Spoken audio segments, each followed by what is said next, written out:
Hello everyone, मैं जी शुक्ला स्वागत करता हूं आप सबका आपके अपने channel UPSC insights by Sujeet में। अगर आपने चैनल को अभी तक सब्सक्राइब नहीं किया तो प्लीज चैनल को सब्सक्राइब कीजिए। अगर आपको रिजल्ट लगते हैं तो प्लीज इन्हें शेयर कीजिएगा। आपका चैनल को सब्सक्राइब करना हमें मोटिवेट करता है कि हम इसी तरीके से आपके लिए क्वालिटी कंटेंट लाते रहे। बिना टाइम वेस्ट करे देखते हैं हमारा आज का पहला क्वेश्चन। हम पढ़ रहे हैं सिलेंडर। तो लिखिए आपका पहला क्वेश्चन क्या दिया हुआ है। Find the equation of the cylinder whose generator intersect the curve ax square plus by square equals to 2z। दूसरा lx plus my plus nz equals to p and r parallel to z axis। जब भी इस तरीके का question आपको दिया हुआ हो जहां पे आपके जनरेटर पैरेलल हो एक्स वाई या जेड एक्सिस को, और आपका जो जनरेटर है दो कर्व को इंटरसेक्ट कर रहा हो जो एक्स वाई जेड के फंक्शन हो, तो उसे सॉल्व करने का तरीका क्या होता है ये चीज आप लोग पहले लिख लीजिए। किसी भी टाइप का क्वेश्चन हो इस टाइप में जिसमें पैरेलल रहना चाहिए कोऑर्डिनेट एक्सिस पे आपका जो जनरेटर है, और साथ साथ यहाँ पे दो कर्व रहने चाहिए एक्स वाई जेड के टर्म में, तो आप उसे कैसे सॉल्व करते हो तो लिख लीजिए वो कि the equation of cylinder, the equation of cylinder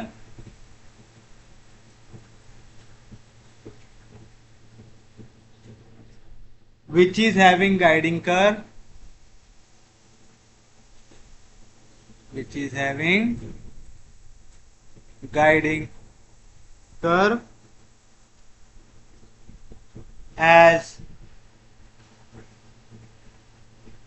intersection of two curves जो है f of x y z equals to 0 and g of x y z equals to 0। देख जैसे यहाँ पे हमको दिख रहा है ना, एक इक्वेशन दिया हुआ है जो एक्स वाई जेड के टर्म्स में, दूसरी इक्वेशन दिया हुआ है जो एक्स वाई जेड के टर्म्स में, and whose generator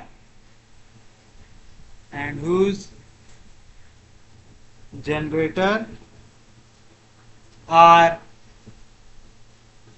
parallel to पहला x axis is obtained by eliminating x between 1 and 2।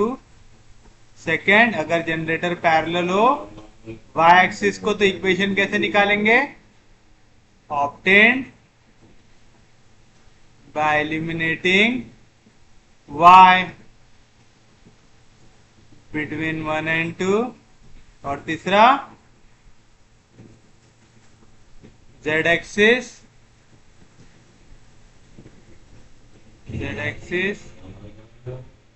is obtained by eliminating z between 1 and। तो समझ में आ रहा है आपको, जब भी इस टाइप के इक्वेशन दिए हो जिसको भी आपके जनरेटर जाके इंटरसेक्ट करते हैं वो क्या होता है हमारे लिए गाइडिंग कर्व। अगर जो दो गाइडिंग कर्व यहाँ पे दिए हुए हो, आपको क्या करना है, जब भी जनरेटर दिया हो पैरेलल टू एक्स एक्सिस तो इक्वेशन 1 और 2 में से किसको हटा देना है, एक्स को। जैसे ही आप एक्स को एलिमिनेट करेंगे आपको क्या मिल जाएगा, इक्वेशन ऑफ सिलेंडर। अगर आपका जनरेटर पैरेलल है वाई एक्सिस को तो किसको एलिमिनेट करेंगे, वाई को। अगर पैरेलल है जेड एक्सिस को तो किसको एलिमिनेट करेंगे, जेड को। अब आप यहाँ पे देखिए इस क्वेश्चन में हमारे पास क्या दिया हुआ है, हमारा सिलेंडर के जनरेटर इंटरसेक्ट कर रहे हैं इस कर्व। ये कर्व दो कर्व के इंटरसेक्शन से बना हुआ है, यानी हमारा गाइडिंग कर्व है। हमारी एक्सिस पैरेलल है जेड एक्सिस को, तो इन दोनों इक्वेशन से आप किसको एलिमिनेट करेंगे? जेड को। तो आप सॉल्यूशन में लिखेंगे the given guiding curve is, पहली इक्वेशन क्या है? X square plus B Y square equals to 2z है equation number 1, and lx plus m y plus n z equals to p, ये हो गया इक्वेशन नंबर 2। अब आपका जो गाइडिंग कर्व हो गया, उसके बाद जनरेटर है वो कैसी है? पैरेलल टू जेड एक्सिस, तो आप लिखेंगे here the generators of cylinder are parallel to z axis. Generator किसको पैरेलल है? जेड एक्सिस को, तो आपको किसको एलिमिनेट करना पड़ेगा? जेड को। तो आप लिखेंगे therefore equation of cylinder, therefore the equation of required cylinder can be obtained by eliminating z from 1 and 2। तो बताइए क्या मिलेंगे आपको? therefore from equation 1 and 2 बताइए क्या मिल जाएगा आपको? आपको दिया हुआ है A x square plus B Y square, ये इक्वल है 2 टाइम्स जेड से। यहां से मैं जेड की वैल्यू निकाल सकता हूं क्या?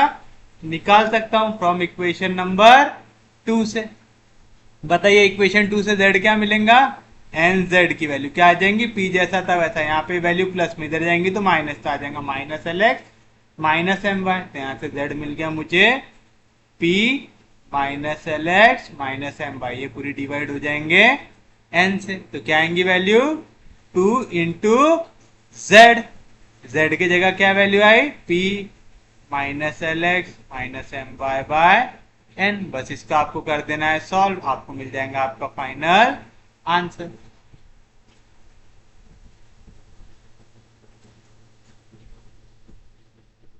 क्या मिलेगा? यहाँ पे एन डिवीजन में, इधर जाएगा मल्टीप्लीकेशन में, तो मिलेगा a n x square plus b n y square, ये 2 जाएगा ब्रैकेट के अंदर, जाएगा 2p minus 2lx minus 2m y. That is क्या बनी equation? A n x square plus b n y square plus 2lx plus 2m y minus 2p equals to 0, which is the required equation of cylinder। आ गया easily? कोई भी दिक्कत, कोई भी doubt? अगर किसी को दिक्कत है वाले क्वेश्चन में तो देखिए आपका नेक्स्ट क्वेश्चन क्या कह रहा है? Find the equation of cylinder, find the equation of cylinder with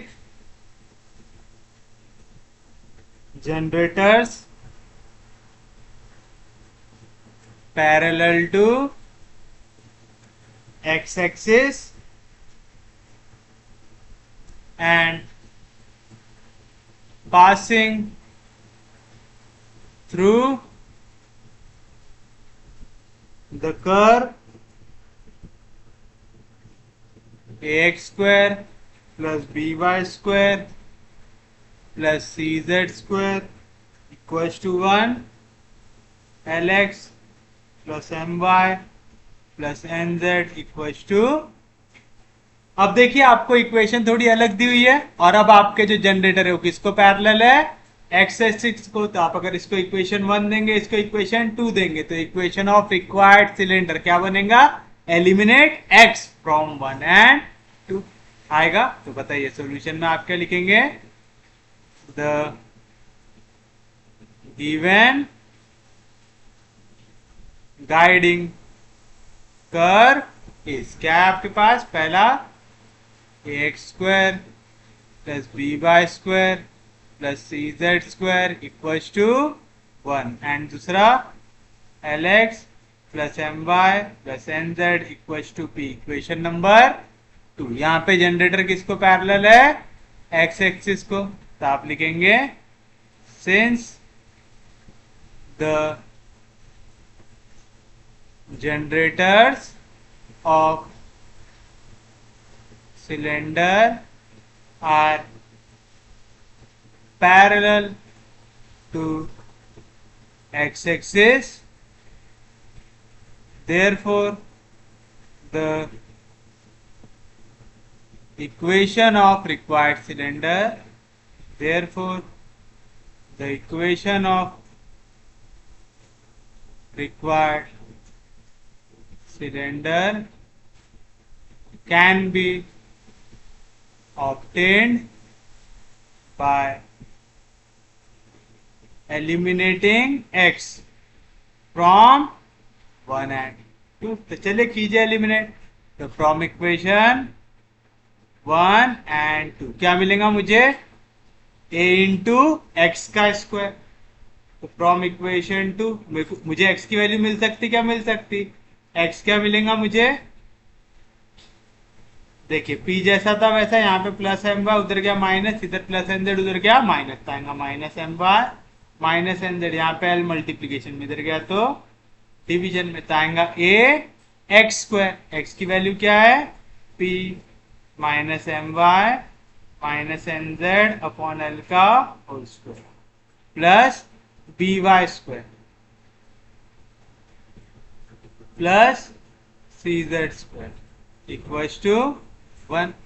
यहाँ पे डिवीजन में क्या है, एल का स्क्वायर, तो मल्टीप्लाई बाय एल स्क्वायर कर दो तो आ जाएगा ए इंटू, यहाँ पे लग जाएगा a plus b plus c का होल स्क्वायर, क्या रहता है a square plus b square plus c square plus twice of a b plus twice of b c plus twice of a c, ये हो गया ए, ये हो गया बी, ये हो गया सी, समझा ना। तो ए की वैल्यू क्या होगी, यहां से ए मिल गया पी, बी मिल गया माइनस एम वाई, सी मिल गया माइनस एन जेड, तो क्या मिलेगा ए का स्क्वायर यानी पी स्क्वायर प्लस बी का स्क्वायर माइनस का स्क्वायर प्लस एम का स्क्वायर एम स्क्वायर वाई का square y square plus c का स्क्वायर माइनस का स्क्वायर प्लस एन का स्क्वायर एन स्क्वायर जेड का square z square plus twice of a b plus into minus minus p into m Y, तो आ जाएगा 2pmy आएगा, फिर आता है ट्वाइस ऑफ बी सी, तो आएगा twice of minus into minus plus m into n m n y into z y से, फिर आता है ट्वाइस ऑफ ए सी, तो आएगा plus into minus minus 2 into p जाके मल्टीप्लाई होगा एन जेड से, और इनके डिवीजन में क्या था एल स्क्वायर, तो मल्टीप्लाई बाय एल स्क्वायर किया, मल्टीप्लिकेशन डिवीजन का कैंसिल, यहाँ पे आ जाएगा b l square y square plus c l square z square equals to l square. तो क्या आ गया आपके पास इक्वेशन, चलिए पहले एक्स स्क्वायर की कोई भी टर्म नहीं है, पहले मैं वाई स्क्वायर लेता हूँ, ए जाएगा अंदर तो आएगा a m square y square plus a n square y n square z square आएगा, ए को अंदर लेके जा रहा हूं। फिर उसके बाद हम लोग क्या ढूंढते हैं, ऐसी वैल्यू जहां पे दो वेरिएबल मल्टीप्लाई हो रहे हो, यहाँ पे मुझे वाई जेड मल्टीप्लीकेशन में दिख रहा है, अच्छा वाई स्क्वायर की यहाँ पे भी टर्म है हमारे पास, तो चलिए एक साथ लिखते हैं इसे, पहले एक बार ब्रैकेट ओपन कर लेता हूँ फिर एक साथ लिखते हैं, ए को अंदर लेके जाओ तो आएगा a p square plus a m square y square plus a n square z square minus 2apmy plus 2amnyz minus 2apnz plus bl square y square plus cl square z square, यहाँ पे plus l square इधर आया तो minus l square equals to 0। बस अब इसे कर लो rearrange, आप चाहो तो यहाँ पे भी लिख के छोड़ सकते हो, पर थोड़ा सा सिस्टमैटिक लिख देते हैं हम। चलिए ढूंढिए पहले वाई स्क्वायर कहाँ पे है, यहाँ पे वाई स्क्वायर है, यहाँ पे वाई स्क्वायर है, मैं वाई स्क्वायर को निकाल लेता हूं कॉमन, तो यहां से बचा a m square plus b l square आ गया। फिर जेड स्क्वायर देखिए, यहाँ पे जेड स्क्वायर है, यहाँ पे जेड स्क्वायर है, मैं जेड स्क्वायर को निकाल लेता हूँ कॉमन, तो यहाँ से बचा ए एन स्क्वायर, यहाँ से बचा प्लस सी एल स्क्वायर आया। फिर ऐसी वैल्यू ढूंढिए जहाँ पे y और z दोनों मल्टीप्लीकेशन में हो, एक ही वैल्यू दिख रही है, तो आ जाएगा plus 2a m n y z.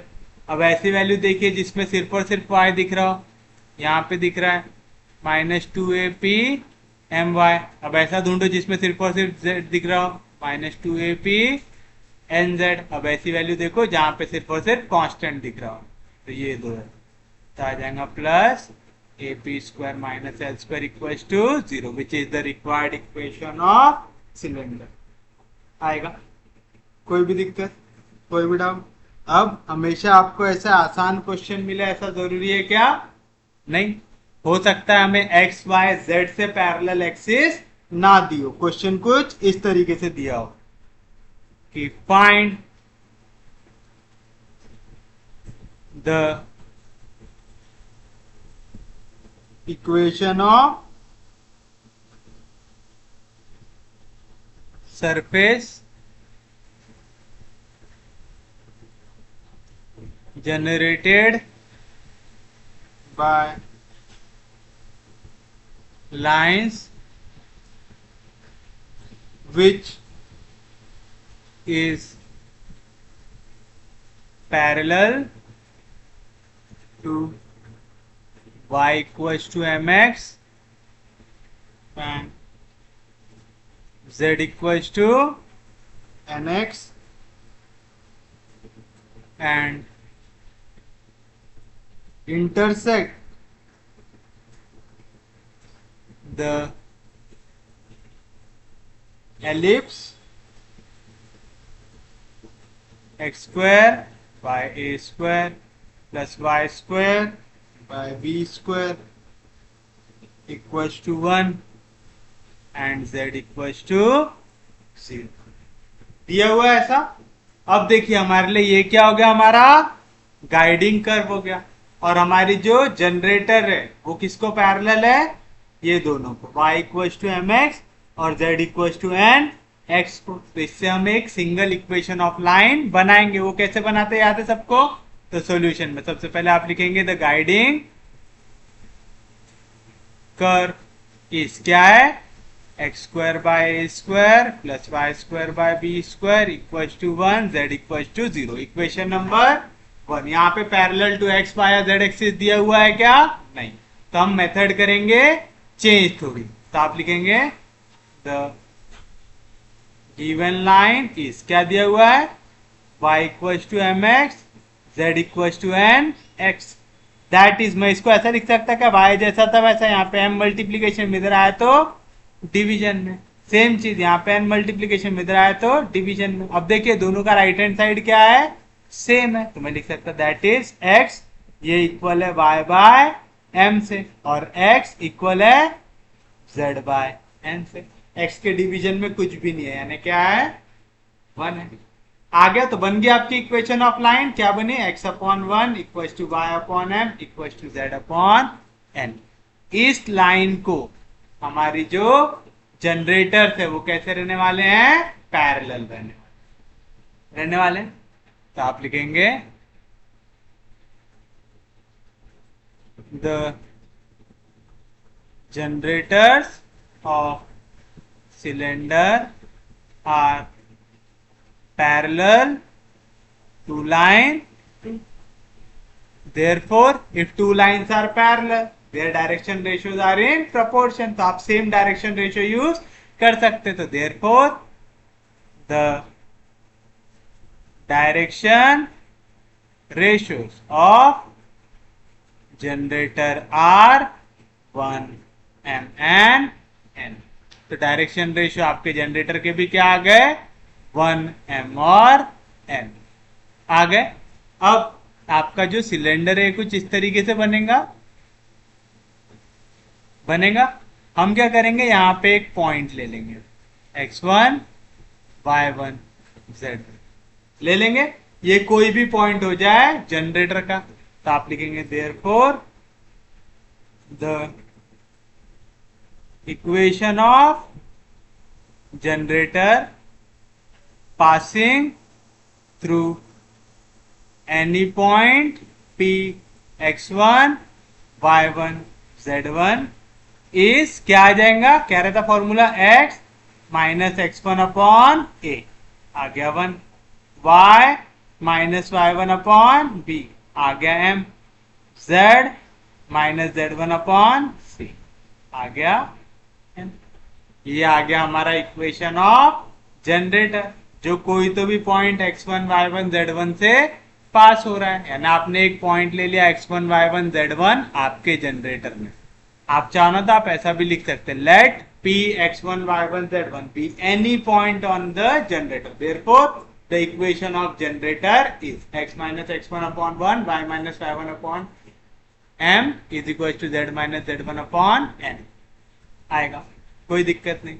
अब देखिए ये जनरेटर जाके हमेशा किसको इंटरसेक्ट करता है, गाइडिंग कर्व को करता है। अगर ये इंटरसेक्ट करेगा गाइडिंग कर्व को, तो इसने गाइडिंग कर्व की इक्वेशन को क्या करना चाहिए, सेटिस्फाई करना चाहिए।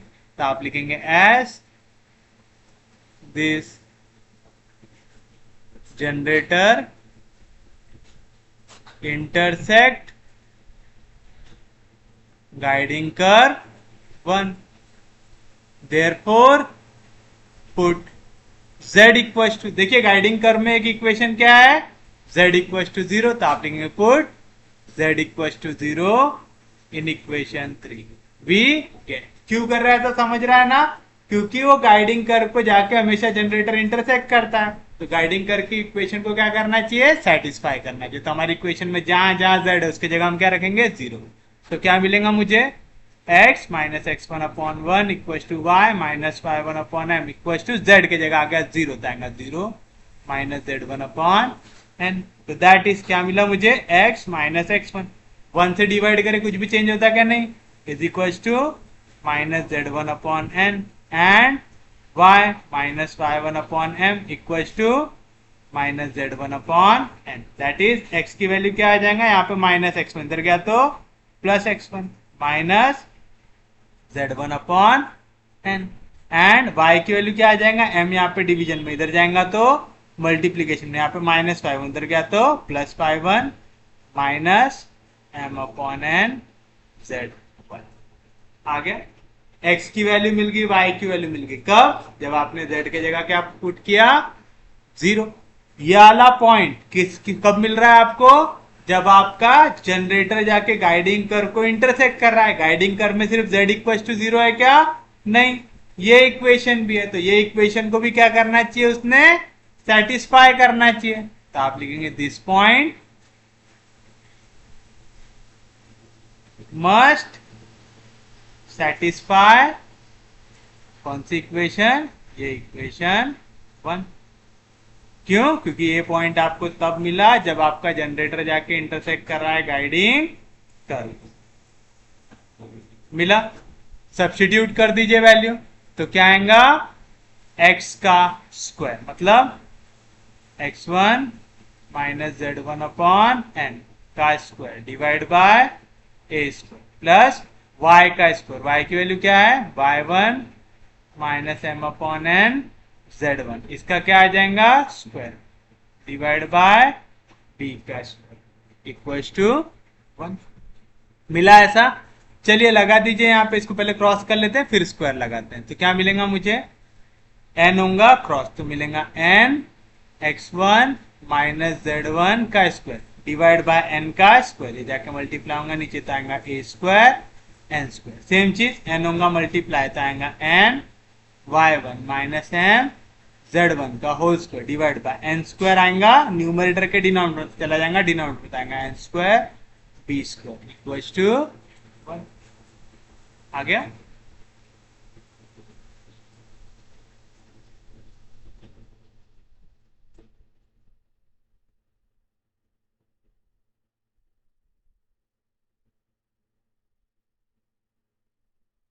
यहां से मुझे डिवीजन वाली वैल्यू काटना है, तो मैं पूरी इक्वेशन को a square b square n square से कर देता हूं मल्टीप्लाई। तो बताइए क्या मिलेगा यहाँ पे, पहले इसमें ए स्क्वायर और एन स्क्वायर कटेगा तो क्या मिलेगा बी स्क्वायर, तो आएगा b square into a minus b का होल स्क्वायर, क्या रहता है ए स्क्वायर, यानी एन स्क्वायर एक्स वन का square minus twice of a b तो आएगा two n x one z one plus b का स्क्वायर यानी जेड वन का स्क्वायर, प्लस दूसरे वाले केस में एन स्क्वायर बी स्क्वायर, तो n square b square cancel तो क्या आएगा a square into a minus b का होल स्क्वायर क्या रहेगा ए स्क्वायर, तो एन स्क्वायर वाई वन का square minus twice of a b तो आएगा two m n y one z one plus b का स्क्वायर तो आ जाएगा एम स्क्वायर जेड वन का स्क्वायर इक्वल टू वन से मल्टीप्लाई होगा तो a square b square n square, bracket को कर दो ओपन तो क्या मिला आपको यहां से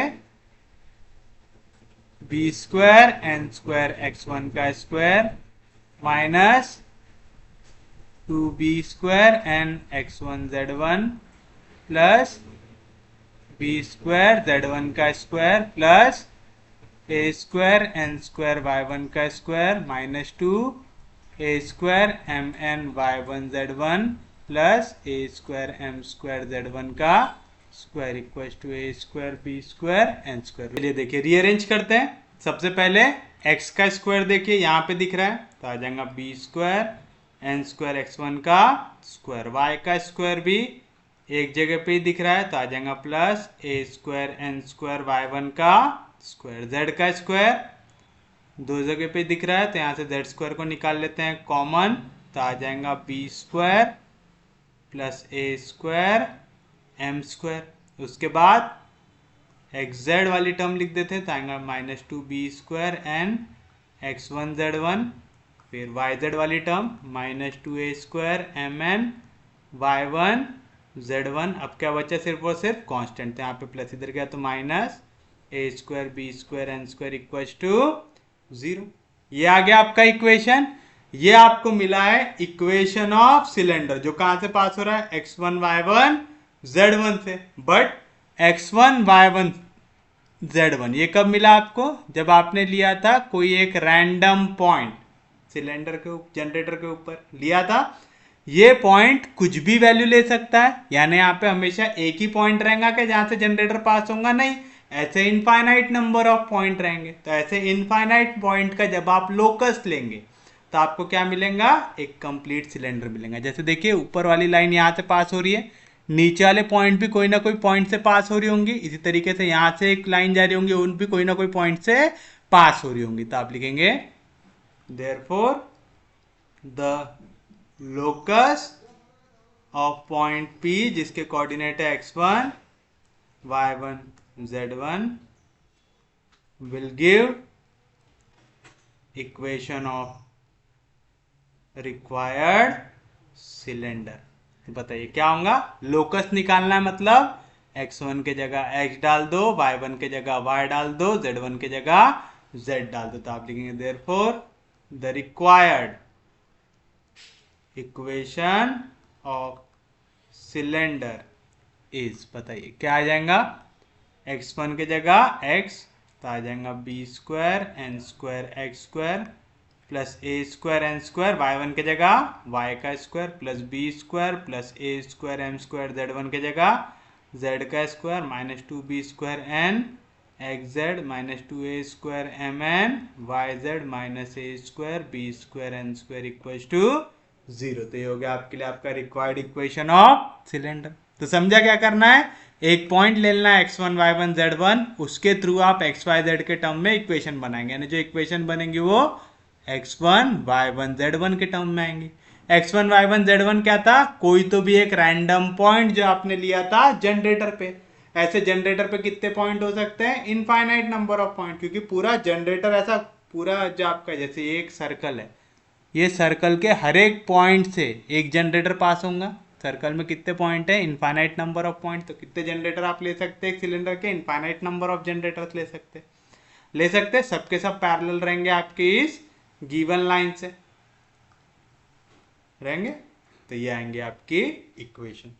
तो उम्मीद है ब्रॉडली आपको कैसा मेथड फॉलो करना है ये समझ में आया होगा। जिनको नहीं समझा नेक्स्ट क्वेश्चन देखिए जो है find find the equation of cylinder whose generators are parallel to the line x upon 1 equals to y upon minus 2 equals to z upon 3 आएगा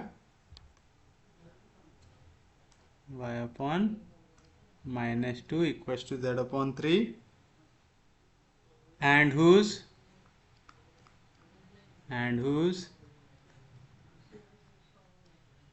guiding curve is x square plus 2y square equals to 1 lies on z equals to 3। यह है आपका next question. अब आपके generator parallel है इस line को और यह है आपके लिए आपका गाइडिंग कर्व। तो बताइए सॉल्यूशन में क्या आएगा? द गाइडिंग कर्व इस क्या है? X square plus 2y square equals to 1 z equals to 3 है। गिवन लाइन क्या है आपके पास? द गिवन लाइन इज क्या आएगा? x upon 1 equals to y upon minus 2 equals to z upon 3।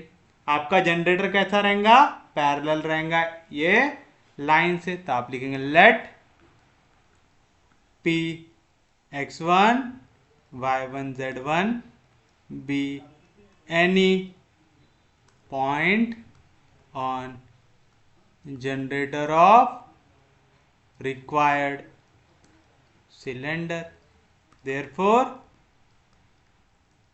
the equation of generator passing through point P जिसका coordinate है x1 y1 z1 and parallel to line 2 is क्या आ जाएगा? x minus x1 upon a पहला direction ratio 1 y minus y1 upon b दूसरा direction ratio minus 2 z minus z1 upon 3 तीसरा direction ratio 3 आ गया। तो ये क्या मिल गया आपको? Equation of generator. आप चाहो तो ऐसा भी लिख सकते हैं, generator is parallel to given line therefore the direction ratios of generator are 1 minus 2 3 therefore equation of generator passing through point P and having direction ratio 1 minus 2 3 is, फिर आप ये इक्वेशन लिख सकते हैं।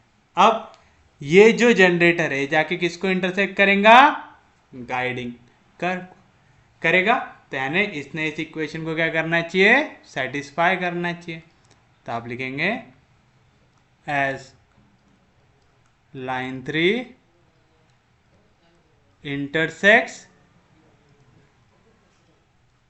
गाइडिंग कर्व 1 देयरफॉर पुट पहले z coordinate क्या दिया हुआ है? 3। तो आप लिखेंगे put z equals to 3 in equation 3 आएगा। तो ये हमारी इक्वेशन 3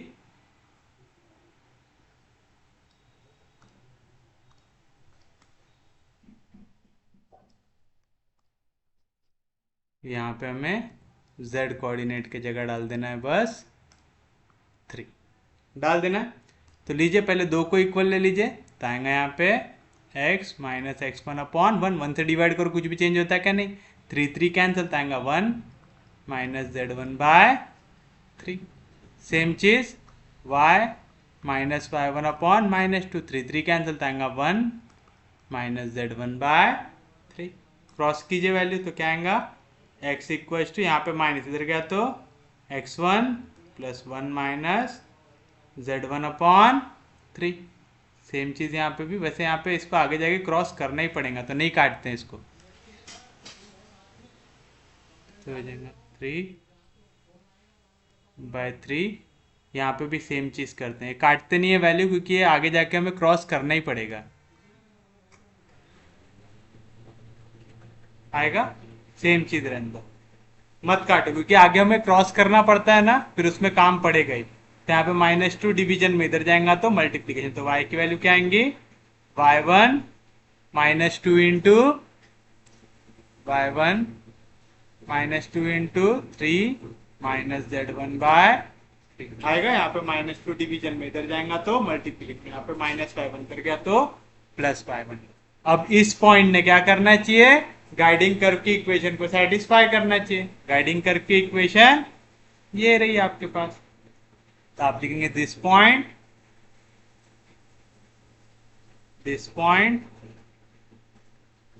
मस्ट सेटिस्फाई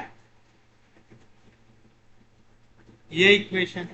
करना चाहिए तो बताइए क्या मिलेगा, x का स्क्वायर, x की वैल्यू क्या है, x1 + 3 - z1/3, इसका आ जाएगा स्क्वायर, +2 टाइम्स y1 की वैल्यू क्या आएंगी, y1 अगर मैं ये माइनस साइन को अंदर लेके चला जाऊं तो आ जाएगा प्लस, ये 2 को भी अंदर लेके चले जाओ एक बार में तो क्या मिलेगा, 2 into z1 2z1 plus into minus minus 3 2 6 by 3 का होल स्क्वायर इक्वल टू 1। समझा, मैं -2 को लेके गया ब्रैकेट के अंदर तो प्लस इंटू माइनस आ जाएगा -3 2 6 माइनस इंटू माइनस प्लस आ जाएगा 2 इंटू z1।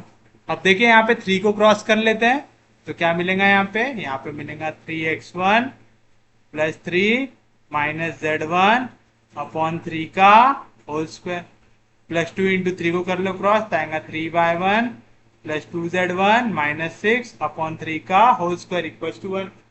3 का स्क्वायर कितना आता है, 9, दोनों के डिवीजन में तो मल्टीप्लाई बाय 9 कर दो तो क्या मिलेगा आपको, 3x1 + 3 - z1 का whole square +2 into 3y1 + 2z1 - 6 का होल स्क्वायर इक्वल टू 3 का स्क्वायर 9, 9 1 9। अब यहाँ पे लगा दो a + b + c का होल स्क्वायर।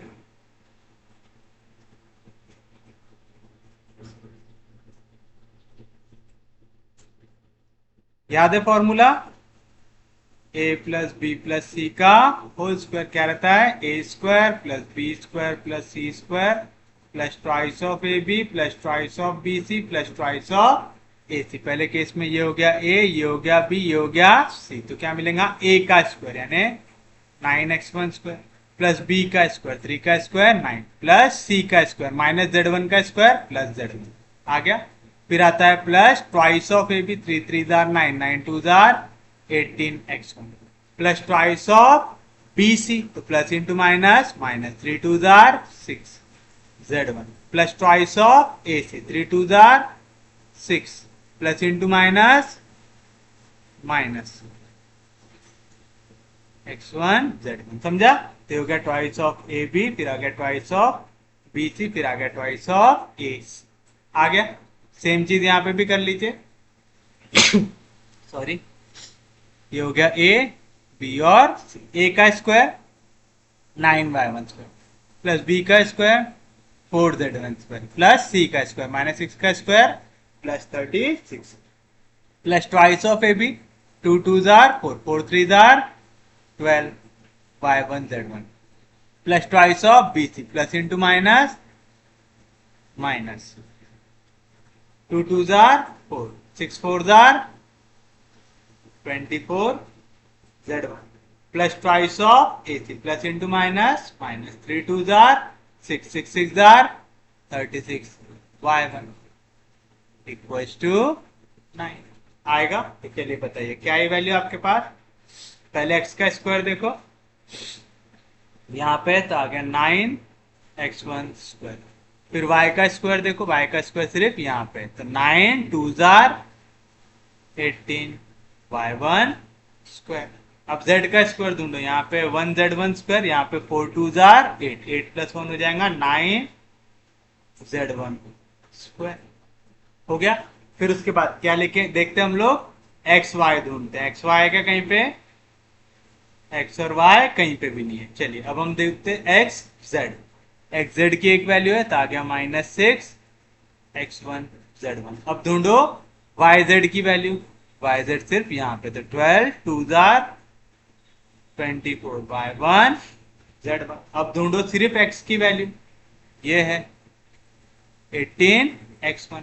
फिर ढूंढो सिर्फ y की वैल्यू, यहाँ पे आएगा 36 इंटू 2, तो आएगा माइनस 36 2 जार 72 y1।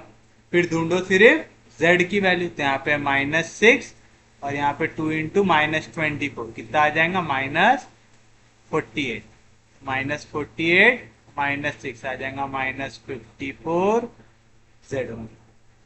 आ गया, हमने z भी निपटा लिया। अब आते हैं सिर्फ और सिर्फ कांस्टेंट वैल्यू पे। क्या है, यहाँ पे +9, यहाँ पे आएगा 36 2 जार 72 और यहाँ पे +9 इधर जाएगा तो -9, 9 9 कैंसिल, तो क्या बचा आंसर यहाँ पे +72 इक्वल्स टू 0। ये हो गया आपके पास रिक्वायर्ड इक्वेशन। आ गया, किसी को कोई दिक्कत नहीं, कोई डाउट नहीं, समझा यहाँ तक सबको?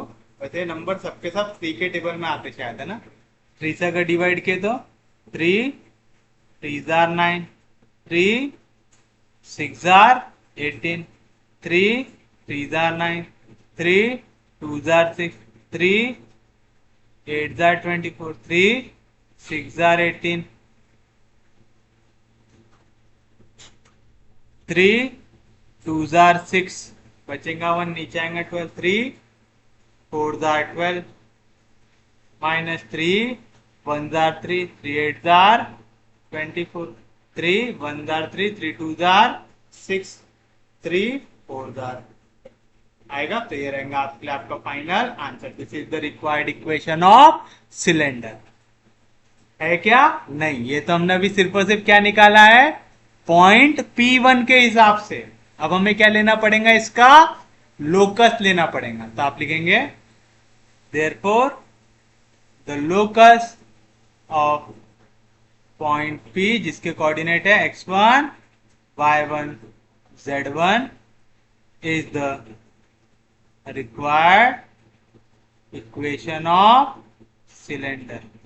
Therefore, the required equation of cylinder is, बताइए क्या आ जाएगा, 3x² + 6y² + 3z² - 2xz + 8yz + 6x - 24y - 18z + 24 = 0। और ये रहेगा आपके लिए आपका final answer.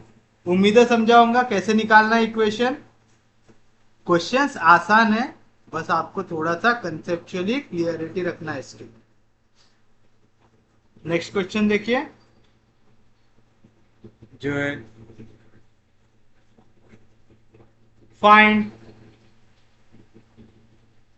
the equation of cylinder, find the equation of cylinder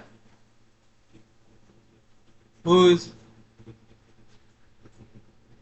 guiding curve is x² + y² = 16, lies on z = 0 and generators parallel to the line x/1 = y/2 = z/3। ये आपके लिए आपका नेक्स्ट क्वेश्चन। बताइए क्या कह रहा है, आपको निकालना है इक्वेशन ऑफ सिलेंडर जिसका गाइडिंग कर्व ये आना चाहिए और जनरेटर पैरेलल रहना चाहिए इस लाइन से। शुरुआत वैसी करेंगे, द गाइडिंग कर्व इज क्या है, x² + y² = 16, z = 0। Equation number 1, the given line is क्या दिया हुआ है आपको, x/1 equal to y/2 equal to z/3, equation number. अब हम क्या करेंगे, कोई एक रैंडम पॉइंट ले लेंगे x1 y1 z1, तो लिखेंगे let p x1 y1 z1 be any point on the generator of cylinder।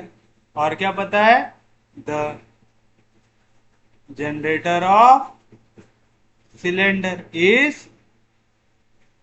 Parallel to line 2, क्योंकि जनरेटर पैरेलल है लाइन 2 से, तो जनरेटर और लाइन के डायरेक्शन रेशियोज रहेंगे सेम। आपका जनरेटर इस पॉइंट से पास भी हो रहा है, तो आप लिखेंगे therefore the equation of generator passing through point P जिसके कोऑर्डिनेट है x1 y1 z1 and parallel to line 2 is क्या रहेगा, x minus x1 upon a, पहला direction ratio 1, equal to y minus y1 upon b, दूसरा direction ratio 2, equal to z minus z1 upon 3, तीसरा direction ratio, equation number 3। अब ये जो generator है ये इंटरसेक्ट करेंगे आपके गाइडिंग कर्व को, तो आप लिखेंगे as line 3 intersects the guiding curve. आप चाहो तो ऐसा भी लिख सकते हैं, this generator intersect the guiding curve, तो आप लिखेंगे देयरफॉर पुट, पहला क्या पॉइंट दिया हुआ है यहाँ पे z इक्वल टू 0, तो आप लिखेंगे put z equal to 0 in equation 3।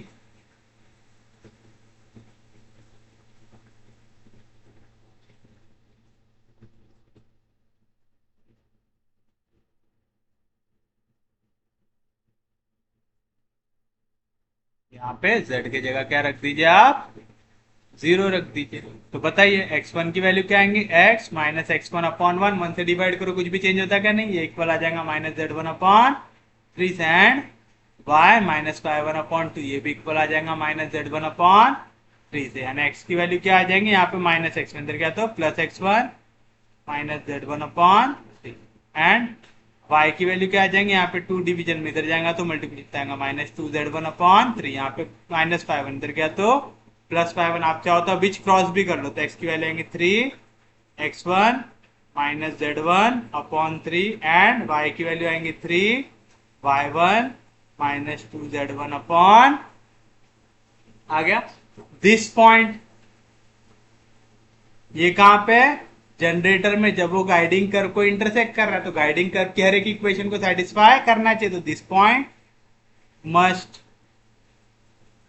Satisfy कौन सी इक्वेशन, ये इक्वेशन।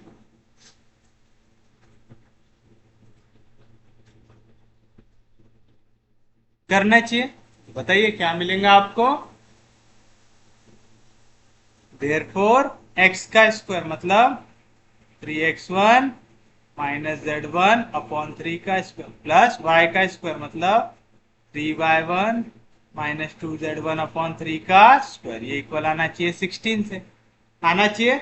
सबके डिवीजन में 3 का स्क्वायर, तो 3 का स्क्वायर क्या होता है 9, तो मैं पूरी इक्वेशन को 9 से मल्टीप्लाई करता हूं, तो ये दोनों के डिवीजन का 9 हो जाएगा कैंसिल, यहाँ पे लगेगा a माइनस b का होल स्क्वायर, क्या रहता है a स्क्वायर, 3 का स्क्वायर 9, x1 का square x1 square minus twice of a b, आएगा minus 3 2 6 x1 z1 plus b का स्क्वायर, तो आ जाएगा z1 का स्क्वायर, सेम चीज यहाँ पे a का स्क्वायर, तो आएगा 9 y1 square minus twice of a b, तो 2 2 4 4 3 12 y1 z1 प्लस b का स्क्वायर 2 का स्क्वायर 4 z1 का स्क्वायर z1 स्क्वायर, ये इक्वल आ रहा है 9 इंटू 16 से।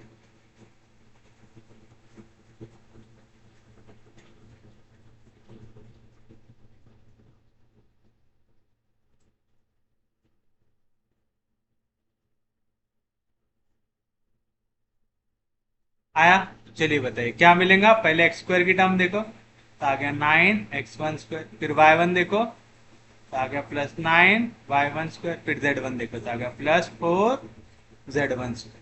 आ गया। फिर देखो एक्स वाई की कोई टर्म दिख रही क्या? नहीं दिख रही। वाई जेड की दिख रही तो आ गया -12 y1 z1। एक्स जेड की दिख रही तो आ गया -6 x1 z1। फिर उसके बाद अच्छा z1 का स्क्वायर एक और है यहाँ पे, 4z1 स्क्वायर +1z1 स्क्वायर आ जाएगा 5z1 स्क्वायर आएगा। उसके बाद कांस्टेंट टर्म यहाँ पे प्लस, इधर आया तो माइनस। 6 9 जार 54, 9 1 जार 9, 9 + 5 14 आएगा 144 इक्वल टू 0। तो चलिए x1 y1 z1 के टर्म्स में हमें इक्वेशन मिल गई। हमें निकालना है equation of cylinder. px1 y1 z1 क्या था? कोई भी पॉइंट आपके जनरेटर ऑफ सिलेंडर में। ऐसे इनफाइनाइट नंबर ऑफ जनरेटर्स होंगे जो अलग अलग पॉइंट से पास हो रहे हैं। तो जैसे ही हम लोकस ऑफ पॉइंट पी लेंगे तो हमें क्या मिल जाएगा? Equation of generator. तो आप लिखेंगे therefore the required equation of cylinder is the locus of point P x1 y1 z1। आप ऐसा भी लिख सकते हो, the locus of point P x1 y1 z1 is the required equation of cylinder। तो आपको क्या मिलेगा? therefore the required equation of cylinder is क्या आ जाएगा? 9x² +9y² +5z² -12yz -6z -144 equal to 0। तो हो गया आपके लिए आपका रिक्वायर्ड इक्वेशन ऑफ सिलेंडर। हो गया। तो सिलेंडर में इस टाइप के क्वेश्चंस आपसे पूछे जाते हैं। सेम टाइप का क्वेश्चन आपको राइट सर्कुलर सिलेंडर में भी पूछता है, बट राइट सर्कुलर सिलेंडर के लिए आपका जो पैटर्न है सॉल्व करने का वो चेंज होता है। क्यों? सादे सिलेंडर में हमें जो ये एक्सिस होती है और ये डिस्टेंस एक्सिस से सेम हो, ये जरूरी होता है क्या? नहीं। बट राइट सर्कुलर सिलेंडर के लिए आपका हमेशा जो ये जनरेटर्स होते हैं ये एक्सिस से कैसे होते हैं? इक्विडिस्टेंट होते हैं। यानी हमेशा यहाँ पे जो टॉप में डायग्राम बनेगा वो क्या बनेगा? एक सर्कल बनेगा। जैसे बाकी इसमें एलिप्स वगैरह कुछ भी बन सकता है, जो भी सिलेंड्रिकल शेप बनना चाहे बन सकता है, कोई भी कोनिक बन सकता है। बट अगर राइट सर्कुलर सिलेंडर है तो यहाँ पे हमेशा क्या बनेगा? सर्कल। क्यों? क्योंकि सर्कल का सेंटर से डिस्टेंस हमेशा कैसा आता है? सेम आता है। याद रहेगा पक्के में। तब हम एक क्वेश्चन आज के दिन राइट सर्कुलर सिलेंडर का भी देख लेते हैं। तो हेडिंग डाल लीजिए राइट सर्कुलर सिलेंडर। मेथड थोड़ी सी चेंज होती है तो आप लिखेंगे राइट सर्कुलर सिलेंडर। लिखिए question, find the equation of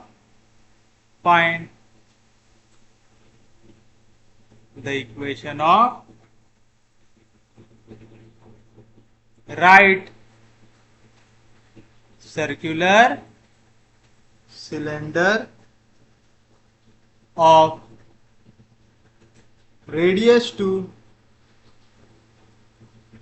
and axis is the line x -1/2 equals to y -3/2 equals to z -5/-1। ऐसा दिया हुआ है। तो देखिए डायग्राम से समझते हैं हम इसे। ये हो गया हमारे लिए एक्सिस, ये हो गया हमारा सिलेंडर। हो गया। ये दोनों एंड पॉइंट पे क्या बन रहे हैं? सर्कल बन रहे हैं। अब हम क्या करेंगे? हमें दी हुई है एक्सिस। ये एक्सिस का अगर मैं बात करूं, ये एक्सिस कौन से पॉइंट से पास होती है? 1 3 5 से होती है। और इसके डायरेक्शन रेशियोस क्या है? 2 2 -1, क्योंकि इक्वेशन ऑफ लाइन जो पास होती है x1 y1 z1 और डायरेक्शन रेशियो है ए बी सी, क्या रहती है x minus x1 upon a equal to y minus y1 upon b z minus z1 upon c. तो x1 की वैल्यू है 1, y1 की वैल्यू है 3, z1 की वैल्यू है 5। ये हो गए उसके डायरेक्शन रेशियो। तो ये एक्सिस के डायरेक्शन रेशियो हो गए 2 2 -1 और ये पास होती है पॉइंट 135 से। तो मैं उसका नाम ले लूंगा ए, यानी जो पॉइंट से पास हो रही उसका नाम मैंने क्या ले लिया, ए। तो आएगा 1 3 5, ये पॉइंट आ गया, कोई दिक्कत नहीं। अब याद रखिएगा, जब आप सादे सिलेंडर के क्वेश्चन को सॉल्व करते हैं तो आप जो पॉइंट लेते हैं आपका जनरेटर में, वो क्या रहते हैं, P x1 y1 z1 लेते हैं। लेकिन जब आप राइट सर्कुलर सिलेंडर का क्वेश्चन सॉल्व करते हैं तो वहां पे आप P की वैल्यू लेते हैं x y z। तो आप लिखेंगे let P x y z be any point on generator of right circular. आ गया। फिर आप ये पॉइंट P से एक परपेंडिकुलर ड्रॉ करते हैं एक्सिस से, तो हो गया P से लेके M। P से लेके M रेडियस कितना दिया हुआ है सर्कल का 2, तो P से लेके M तक का डिस्टेंस भी कितना हो जाएगा, 2 हो जाएगा। और हम A से P को कर देंगे ज्वाइन। समझा बेसिक क्या लेके चलना है। सबसे पहले जो आपकी एक्सिस है वो कौन से पॉइंट से पास हो रही है और उसके डायरेक्शन रेशियोज क्या है ये निकालो। जो भी पॉइंट से पास हो रही है उसको नाम दे दो ए। जनरेटर ऑफ कोन में कोई भी एक पॉइंट ले लो P। अगर आप सादे सिलेंडर का क्वेश्चन सॉल्व करें तो हमेशा P लेते हैं x1 y1 z1 लेते हैं, क्योंकि यहाँ पे हम इक्वेशन ऑफ लाइन निकालते हैं। इक्वेशन ऑफ लाइन क्या रहती है, x minus x1 upon a, y minus y1 upon b, z minus z1 upon c. तो हम P की वैल्यू कभी भी x y z ले सकते हैं क्या, नहीं तो हो जाएगा x माइनस x बाय 1। तो इक्वेशन बनेगी क्या, नहीं। बट जब हम राइट सर्कुलर कोन का, राइट सर्कुलर सिलेंडर का क्वेश्चन सॉल्व करते हैं तो याद रखिएगा, हमें यहाँ पे जनरेटर लाइन के लिए आप एक पॉइंट लेंगे x y z। तो आप P हमेशा लेंगे x y z लेंगे, फिर P से ड्रॉ करेंगे परपेंडिकुलर एक्सिस पे, उसको नाम देंगे M, फिर A और P को कर देंगे ज्वाइन। समझ में आया। तो आप लिखेंगे सॉल्यूशन में the given axis of right circular cylinder is क्या है, x minus 1 by 2 equals to y minus 3 by 2 equals to z minus 5 by minus 1 आएगा। this axis passes through point को नाम दे दूंगा a। क्या इक्वेशन रहती है, x माइनस x1 तो x1 की वैल्यू आ गई 1, y माइनस y1 तो y1 की वैल्यू आ गई 3, z माइनस z1 तो z1 की वैल्यू आ गई 5। एंड हैव डायरेक्शन रेशियोज, क्या है डायरेक्शन रेशियोज 2 2 माइनस। फिर क्या करते हैं आप P पॉइंट लेते तो आप लिखेंगे let P x y z be any point, let P x y z be any point on generator of right circular cylinder। अच्छा, अपने को कोन लिखने की आदत हो गया, याद रखना है सिलेंडर है, राइट सर्कुलर सिलेंडर। फिर P से क्या करना है, परपेंडिकुलर ड्रॉ करना है और AP को ज्वाइन कर देना। तो आप लिखेंगे draw PM perpendicular to axis 1, या तो लाइन 1 लिख देता हूं, लाइन 1 और साथ साथ ज्वाइन A P। P से लेके M, ये क्या हो जाएगा, परपेंडिकुलर डिस्टेंस, एक्सिस का पॉइंट जनरेटर के साथ, एक्सिस और जनरेटर के बीच का डिस्टेंस कितना आता है, रेडियस ऑफ सर्कल से। और रेडियस ऑफ सर्कल आपको कितनी दी हुई है, 2 दी हुई है। तो आप लिखेंगे देयरफॉर PM जो इक्वल रहेगा रेडियस ऑफ सर्कल से, इसकी वैल्यू आ जाएंगी, आ गया। तो जितनी चीजें मैंने डायग्राम पे समझाया था वो सब हमने यहाँ पे लिख दिया।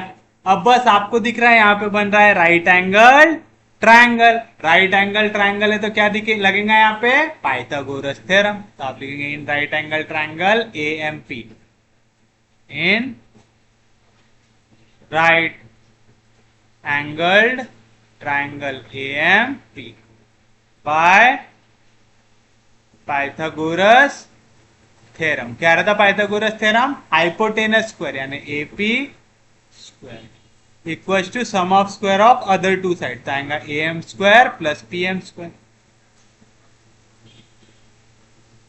आएगा, that is a p square equal to a m square plus p m की वैल्यू है 2, 2 का स्क्वायर आ गया सिंस पी एम की वैल्यू है 2।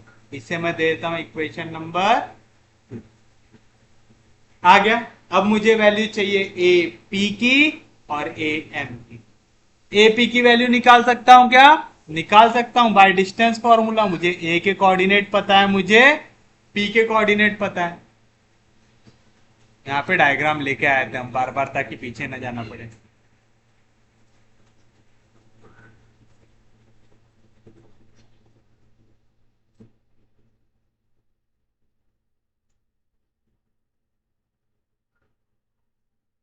डायग्राम फिर से नहीं बनाना है आपको, आपके समझने के लिए लिखा है यहाँ पे। तो आप लिखेंगे ए पी की वैल्यू क्या आ जाएगा, पहले तो मैं लिख देता हूं क्या लगा रहा हूं यहाँ पे, by distance formula. Distance formula याद है क्या रहता, x1 y1 z1 x2 y2 z2 के बीच में अगर डिस्टेंस निकाल रहा था under root of x2 minus x1 का whole square plus y2 minus y1 का whole square plus z2 minus z1 का होल स्क्वायर, आएगा स्क्वायर रूट ऑफ x2 जो है x माइनस x1 यानी 1 का होल स्क्वायर प्लस y2 जो है y माइनस y1 यानी 3 का होल स्क्वायर प्लस z2 मतलब z माइनस 5 का होल आएगा। तो क्या मिला, दैट इज एपी की वैल्यू मिली square root of a minus b का होल स्क्वायर क्या रहेगा, a square minus twice of a b plus b square, a square minus twice of a b plus b square, a square minus twice of a b plus b square, that is a p की वैल्यू आ गया आपके पास square root of पहले x square plus y square plus z square फिर x फिर Y फिर जेड फिर कांस्टेंट, तो ये हो जाएगा 1 प्लस 9 10 10 प्लस 25 35। इक्वेशन नंबर आ गया। अब मुझे काय की वैल्यू चाहिए, ए एम की चाहिए। अब बताइए ए एम क्या है, ए एम है प्रोजेक्शन किसका, लाइन ए पी का, किस पे, ऑन दिस एक्सिस है। तो प्रोजेक्शन कैसे निकालते याद है, प्रोजेक्शन का बताया था मैंने आपको कैसे निकालते, जिस लाइन का प्रोजेक्शन निकाल रहे उसके डायरेक्शन रेशियो लगते, और जिस लाइन पे प्रोजेक्शन निकाल रहे उसके डायरेक्शन कोसाइंस लगते। तो आप लिखेंगे the direction cosines, the direction cosines of axis are. कैसे निकालते, अगर ये ए बी सी है डायरेक्शन रेशियो, तो डायरेक्शन कोसाइन कैसे निकालते, a upon square root of a square plus b square plus c square, b upon under root of a square plus b square plus c square, c upon under root of a square plus b square plus c square आएगा। That is क्या है value, 2 upon 2 का square 4, 2 का square 4, 4 plus 4 8, 8 plus 1 9, square root of 9 होगा 3, आएगा 2/3, 2/3 minus 1/3। ये हो गया डायरेक्शन कोसाइन इज एक्सिस पे। और जो लाइन का आपको प्रोजेक्शन निकालना है उसके क्या लगते हैं, डायरेक्शन रेशियोज लगते हैं। तो आप लिखेंगे the direction ratios of APR क्या रहता, final minus initial, x minus 1 final minus initial मतलब y minus 3 final minus initial यानी z माइनस 5।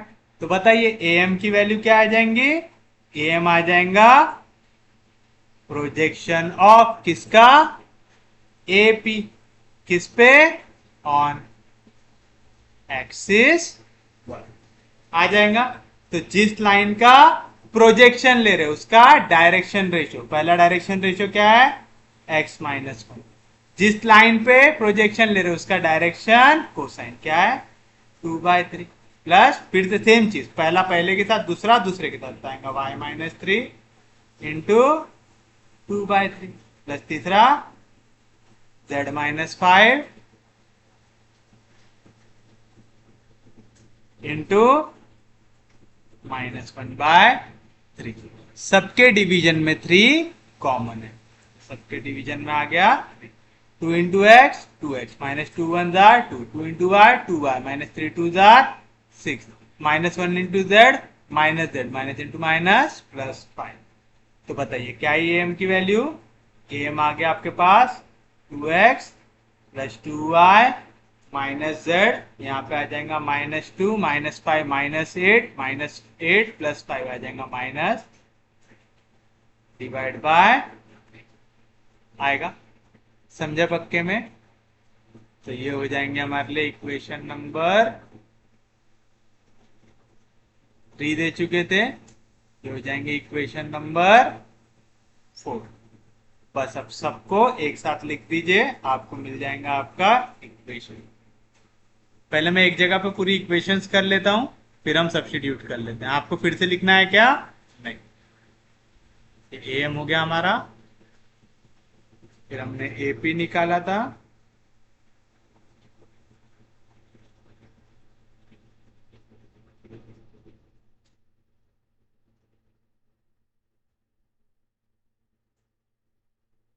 और हमारे पास ओरिजिनल इक्वेशन थी जो पाइथागोरस के बाद मिली।